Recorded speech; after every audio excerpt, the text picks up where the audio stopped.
When I think about the current state of society, I often come back to something comedian Norm Macdonald once said during an interview with David Letterman. But here's the thing. Like, for instance, have you ever heard of Harrison Schmitt? No. Okay. He walked on the moon. I didn't know that. Right. An astronaut. Right. A guy who walked on the moon. There's very few people that have been in the position to go, hey, where's the moon? There it is. Right. Well, you're right. That's a good point. Right. Now, so 12 people have landed on the moon. Neil Armstrong, Buzz Aldrin.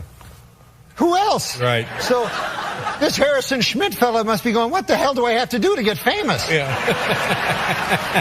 Right? Meanwhile, the Kardashians, we know Khloe, we know... It's awful. Yeah, Lois. Lois Kardashian. All of them. We'll be right back with Norm Macdonald, everybody.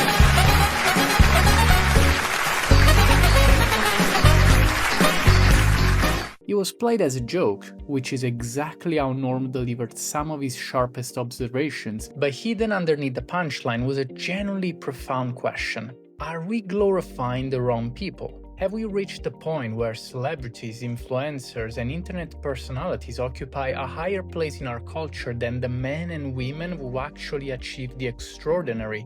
Because if you look around today, it often feels like fame has become detached from accomplishment. The most recognized people aren't necessarily the smartest. They're not the bravest, they're not the most talented, they're simply the most visible. And visibility has somehow become a substitute for value. Now, to be fair, I spend far too much time scrolling social media myself, so my algorithm is probably beyond saving at this point. Maybe that's why my feed constantly alternates between geopolitical conflicts, cooking videos, people fighting in supermarket car parks, and a guy explaining why staring directly at the sun unlocks your hidden potential. But regardless of what my algorithm looks like, the underlying point remains. Culture shapes society. The people we celebrate become the people we imitate. Think about how often this happens. Your favorite actor wears a pair of shoes that look like they were designed by someone who genuinely hates feet. And suddenly they're sold out everywhere. An influencer tells millions of followers she's drinking some magical detox juice made from ingredients you've never heard of. And within a week it's impossible to buy.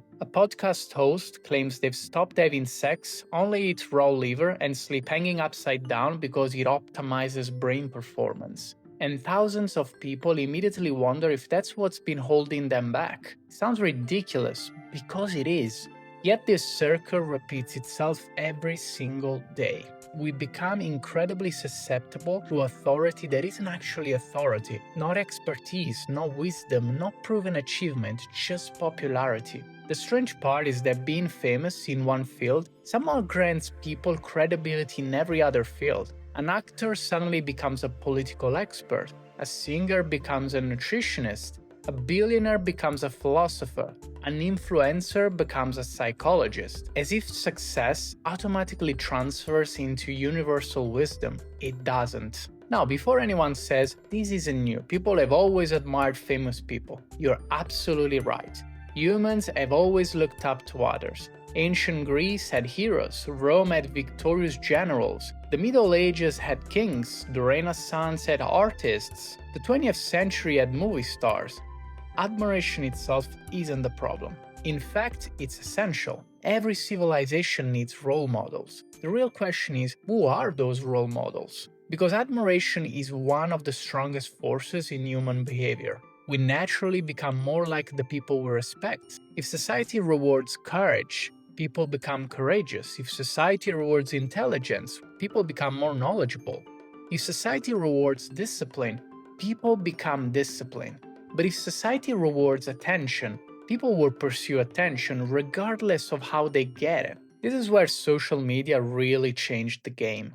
For most of history, becoming famous required doing something exceptional. You had to discover something, invent it, build something, write something, win something. Today, sometimes all you need is a smartphone and enough controversy.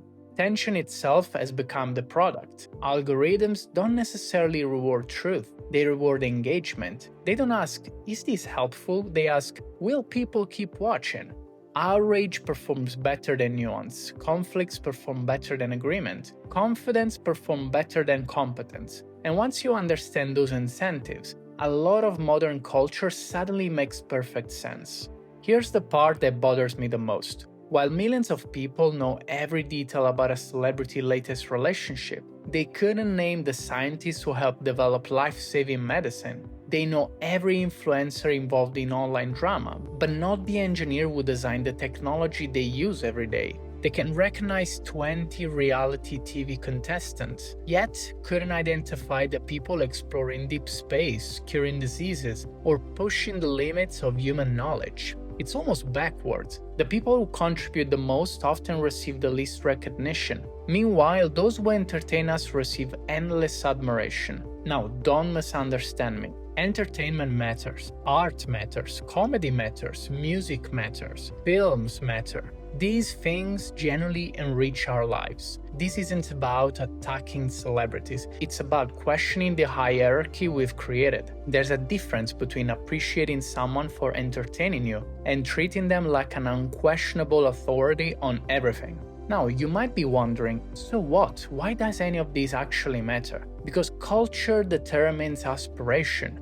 Ask a classroom full of children who they want to become. The answers reflect what society celebrates. If the most admired people are entrepreneurs, more children dream of building businesses. If they're scientists, more children dream of making discoveries. If they're attributes and start asking, how can I get attention? Those are two completely different ambitions. One builds society, the other consumes it. Maybe the real issue isn't that celebrities exist. It's that we've confused recognition with greatness. Being well known isn't the same as being admirable. Having millions of followers isn't the same as having wisdom. Going viral isn't the same as making a meaningful contribution.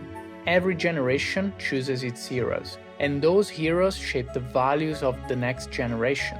So perhaps the better question isn't, do we worship false idols? It's this: who deserves our admiration in the first place? Because whoever we choose to celebrate is ultimately the direction society chooses to move. So, if you do win an award tonight, don't use it as a platform to make a political speech, right? You're in no position to lecture the public about anything. You know nothing about the real world. Most of you spent less time in school than Greta Thunberg. So, if you win, right, come up, accept your little award, thank your agent and your God, and